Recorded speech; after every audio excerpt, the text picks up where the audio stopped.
Matthieu, chapitre 5. Voyant la foule, Jésus monta sur la montagne et, après qu'il se fut assis, ses disciples s'approchèrent de lui.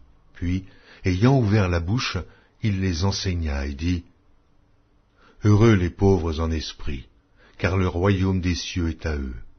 Heureux les affligés, car ils seront consolés. Heureux les débonnaires, car ils hériteront la terre. Heureux ceux qui ont faim et soif de la justice, car ils seront rassasiés. Heureux les miséricordieux, car ils obtiendront miséricorde. Heureux ceux qui ont le cœur pur, car ils verront Dieu. Heureux ceux qui procurent la paix, car ils seront appelés fils de Dieu. Heureux ceux qui sont persécutés pour la justice, car le royaume des cieux est à eux. Heureux serez-vous lorsqu'on vous outragera, qu'on vous persécutera, et qu'on dira faussement de vous toutes sortes de mal à cause de moi. Réjouissez-vous et soyez dans l'allégresse, parce que votre récompense sera grande dans les cieux. Car c'est ainsi qu'on a persécuté les prophètes qui ont été avant vous.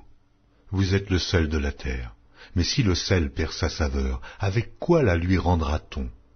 Il ne sert plus qu'à être jeté dehors et foulé aux pieds par les hommes. Vous êtes la lumière du monde. Une ville située sur une montagne ne peut être cachée, et on n'allume pas une lampe pour la mettre sous le boisseau, mais on la met sur le chandelier, et elle éclaire tous ceux qui sont dans la maison. Que votre lumière luise ainsi devant les hommes, afin qu'ils voient vos bonnes œuvres, et qu'ils glorifient votre Père qui est dans les cieux. Ne croyez pas que je sois venu pour abolir la loi ou les prophètes. Je suis venu non pour abolir, mais pour accomplir. Car je vous le dis en vérité, tant que le ciel et la terre ne passeront point, il ne disparaîtra pas de la loi un seul iota ou un seul trait de lettre jusqu'à ce que tout soit arrivé. Celui donc qui supprimera l'un de ces plus petits commandements et qui enseignera aux hommes à faire de même sera appelé le plus petit dans le royaume des cieux. Mais celui qui les observera et qui enseignera à les observer, celui-là sera appelé grand dans le royaume des cieux. Car je vous le dis, si votre justice ne surpasse celle des scribes et des pharisiens, vous n'entrerez point dans le royaume des cieux. Vous avez entendu qu'il a été dit aux anciens, « Tu ne tueras point ». Celui qui tuera mérite d'être puni par les juges. Mais moi, je vous dis que quiconque se met en colère contre son frère mérite d'être puni par les juges. Que celui qui dira à son frère « Raka » mérite d'être puni par le Sanhédrin, et que celui qui lui dira « insensé » mérite d'être puni par le feu de la Guéhenne. Si donc tu présentes ton offrande à l'autel, et que là, tu te souviennes que ton frère a quelque chose contre toi, laisse là ton offrande devant l'autel, et va d'abord te réconcilier avec ton frère, puis viens présenter ton offrande.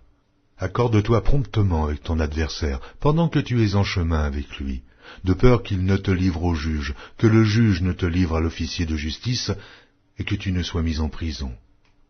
Je te le dis en vérité, tu ne sortiras pas de là que tu n'aies payé le dernier cadran.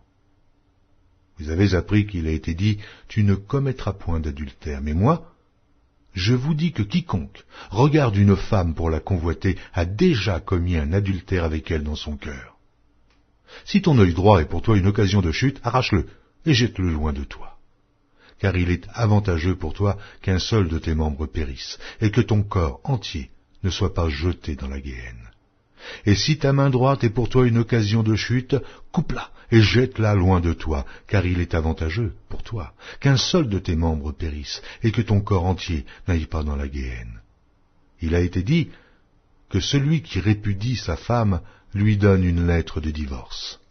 Mais moi je vous dis que celui qui répudie sa femme, sauf pour cause d'infidélité, l'expose à devenir adultère, et que celui qui épouse une femme répudiée commet un adultère.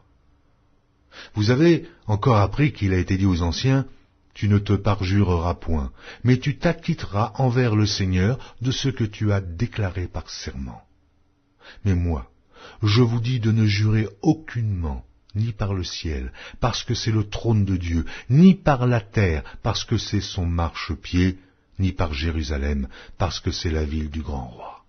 Ne jure pas non plus par ta tête, car tu ne peux rendre blanc ou noir, un seul cheveu.